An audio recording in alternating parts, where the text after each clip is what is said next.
Arabia Saudí sigue interesada en restablecer relaciones diplomáticas con Israel. Durante décadas, los países árabes cercanos a Israel, en esa región de Oriente Medio, no tenían relaciones diplomáticas con Israel, todos salvo Egipto.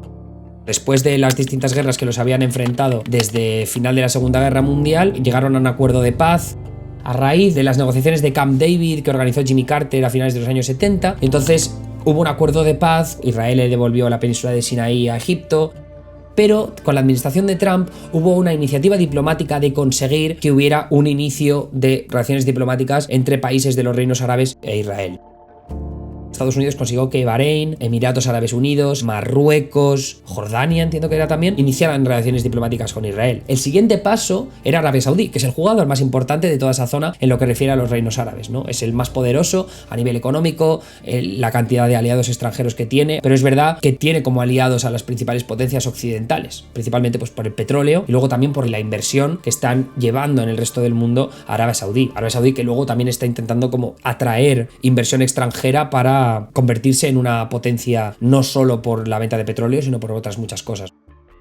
Que Arabia Saudí diera ese paso de restablecimiento o inicio de relaciones diplomáticas con Israel sería trascendental en lo que refiere al eje Irán, Líbano, Hezbolá, incluso Siria, con todos los demás, ¿no? Todos esos jugadores de Oriente Medio. Por eso, una de las teorías que ha habido recientemente es que Hamás ha provocado este ataque porque sabían que si Arabia Saudí e Israel entablaban relaciones diplomáticas, eso significaba el fin de la causa palestina. Estos países durante muchos años han dicho que no quieren hablar con Israel y ahora de repente sí que quieren. ¿Qué tipo de negociación puede haber más adelante para que se busque una causa palestina, ¿no? En el caso de Hamás muchos dirán, pero bueno, si son un grupo terrorista, lo único que quieren es matar, matar, matar y hacer desaparecer a los judíos y al Estado de Israel, ¿no? Y sí, a muchos niveles es cierto. Aquí más de lo que se habla es de la influencia iraní para conseguir que ese establecimiento de las relaciones diplomáticas no se produzca, porque entonces Irán está en una posición mucho más debilitada de cara al futuro. El único asterisco que yo pondría en todo esto es ver qué piensa la ciudadanía saudí. Tú puedes decir que sí, que vale, que a nosotros nos parece guay tirar para adelante con este establecimiento de las relaciones diplomáticas, pero ¿qué va a decir el pueblo?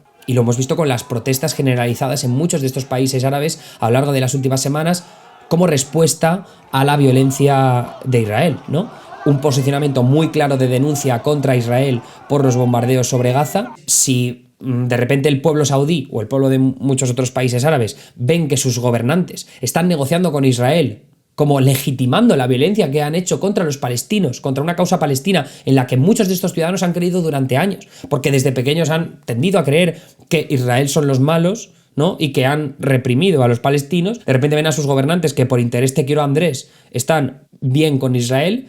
Eso puede plantear un problema, sobre todo líderes que sean un poco más débiles. En el caso de Arabia Saudí no es así, pero quizá en otros países sí, ¿no? Uno de los rumores que he leído esta última semana, que a mí me parece bastante heavy, era que Israel habría ofrecido a Egipto, que está en una situación económica jodidísima, que si acepta a muchos refugiados palestinos de la Franja de Gaza, o no sé si a todos los que tengan que ir, que entonces habrá un perdón de la deuda, una reestructuración de la deuda que tienen con Israel y por tanto dejará en mejores condiciones a Egipto para solventar sus problemas económicos. Al-Sisi es un líder muy impopular precisamente por eso, porque Egipto está pasando por una situación muy complicada.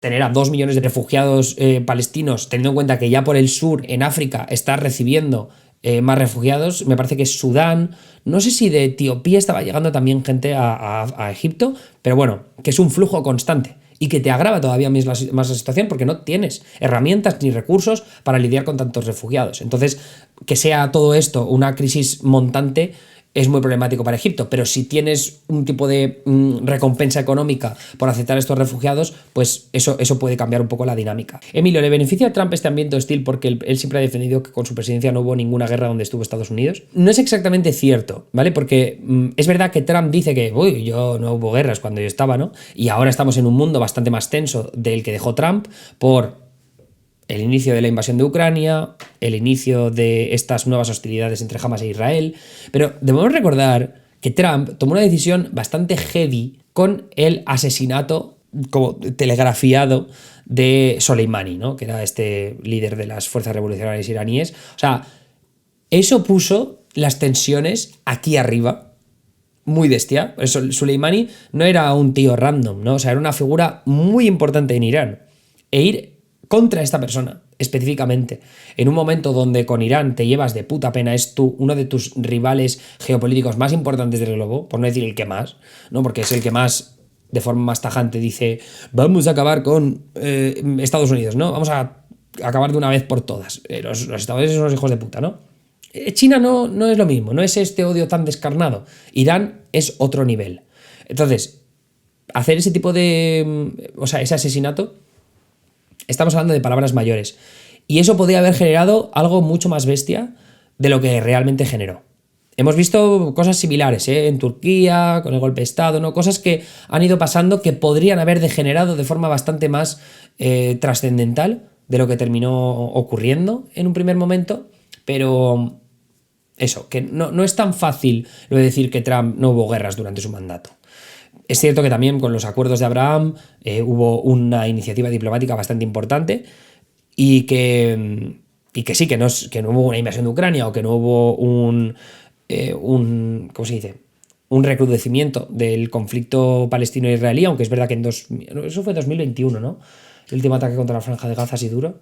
Pero bueno, que no pensemos que Trump es un angelito. Y también es que hubo bombardeos por parte de Estados Unidos en otros países. Yo recuerdo en África, con todo el tema del Sahel, también hubo alguna movida contra grupos yihadistas, donde Donald Trump aprobó también ataques bastante heavy. Los hutíes tenemos que recordar que son cercanos a Irán, que están en guerra civil contra el que es considerado como el gobierno legítimo de Yemen desde hace años. Están en contra también de Arabia Saudí. Arabia Saudí ahora mismo está al frente de una coalición en contra de los rebeldes hutíes, y que ellos hayan ahora hecho una declaración de guerra contra Israel o que hayan lanzado cohetes o misiles contra Israel es poco relevante por dos razones. Lo primero, a nivel político. Yemen no está declarando la guerra a Israel, son los rebeldes hutíes que ya tienen suficiente con lidiar con la propia guerra civil de un país como Yemen, que está en la miseria más absoluta. Yemen es una crisis humanitaria horrible, de las peores del mundo, desde hace años. Entonces ahora que los rebeldes hutíes, con los problemas que tienen ellos mismos, ya sea enfrentándose contra la coalición saudí o con los problemas económicos que llevan sucediendo en ese país desde hace años, o sea, a nivel político es irrelevante. O prácticamente irrelevante, ¿no? Porque sí que puede ser parte de una estrategia de Irán de ejercer más presión contra Israel, ¿no? Pero tampoco cambia mucho la dinámica. Y luego, lo que refiere al lanzamiento de cohetes y de misiles, tampoco cambia mucho el asunto, teniendo en cuenta que Israel tiene protección de sistemas antiaéreos y de la cúpula de hierro específicamente para protegerse de todos ese tipo de ataques tan lejanos, ¿no? O sea, si estuviéramos hablando de Hezbollah, que Hezbollah sí que tiene un potencial militar bastante más avanzado y numeroso, entonces ya es otra historia. Por eso yo siempre digo que Hezbollah es lo que nos tiene que dar miedo por la posible expansión del conflicto. Los hutíes menos.